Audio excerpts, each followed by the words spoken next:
Hi, and welcome back. In this lecture, we will cover the next collaborative felicitation technique called documentation review.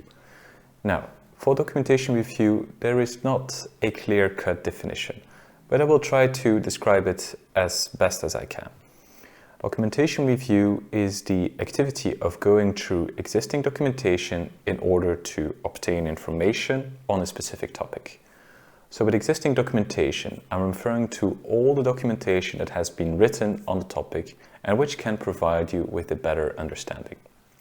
In order to find requirements, consider looking at documents such as user guides, IT architecture documents, concept reports, wireframes, user test reports, marketing presentations, project briefs, backlog of user stories, product descriptions, online content, benchmarking, surveys, etc., etc. There is really no limit to the amount of documentation that you can analyze. As for the activity itself, it's mostly desk research, but I would strongly advise you to set limits for yourself as to how far you want to go.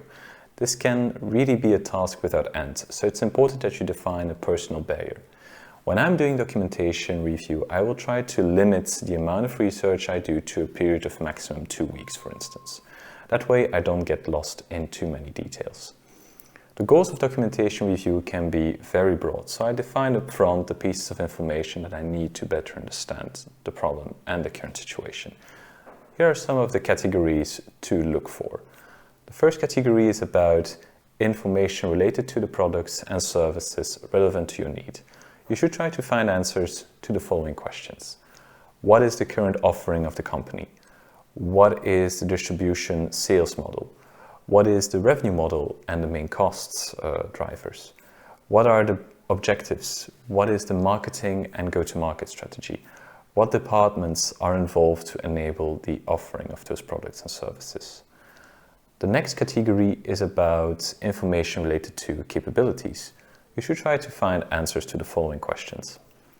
What is the high-level process to create those products and services?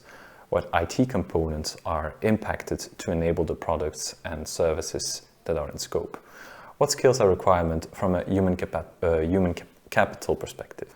The third category is about information related to the company itself. Here you have to ask yourself, what is the organizational structure of the company? What is the high-level strategy regarding the products and services? And the fourth category is around information related to the market for those products and services. You should try to find answers to the following questions. What are the best practices on the market? What are the high-level market trends? Who are the main suppliers? Who are the customers? What segment is the company targeting? Who is the main competition? And what products and services are they offering? And the final category is about other sources of information that you also should consider. One of them is possible abbreviations, so understand what are the abbreviations that are used inside the company. You want to have an understanding of the historical context that was around decisions that were taken in the past. You want to capture lessons learned from previous and similar projects. You want to find out who the experts are that work on the project so that they can further help you define your project. I also want to know if there's any ISO standards that are applicable. Now, when would I use documentation review? I would use it when I just started on a project. That way I can quickly build up a certain basic level of understanding, which I can later use when preparing other elicitation activities. In terms of execution, there is no real structure, but I would try to time box the activity as a whole to a maximum 2 to 3 weeks, just to make sure I don't get lost in the analysis. Here's a possible way to execute a documentation review following the scopes of deliverables. In the first week, I would try to find information on the company, the market, and the competition. In the second week, I would try to find information on the products and services and the technical capabilities and also the skills that are needed from a human capital perspective. And I would also have a third week as a buffer if I uncovered any type of documentation needs in the previous 2 weeks.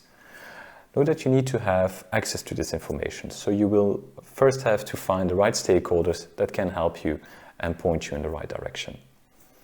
Moving on now to the pros and cons of documentation review. What do we have in terms of advantages? First, it's a source of information that gives a good view on the as-is situation. It's a way to quickly get up to speed when you are starting on a project. Current process documentation provides a good overview of the context and past decisions. And you can also spot SMEs that worked on it more quickly. Now, what are some of the disadvantages? Often existing documentation is old and outdated, so additional elicitation is also required. The reviewer needs also domain and technical expertise to understand the content of the documentation. And finally, it can be quite time-consuming and may not provide the desired results.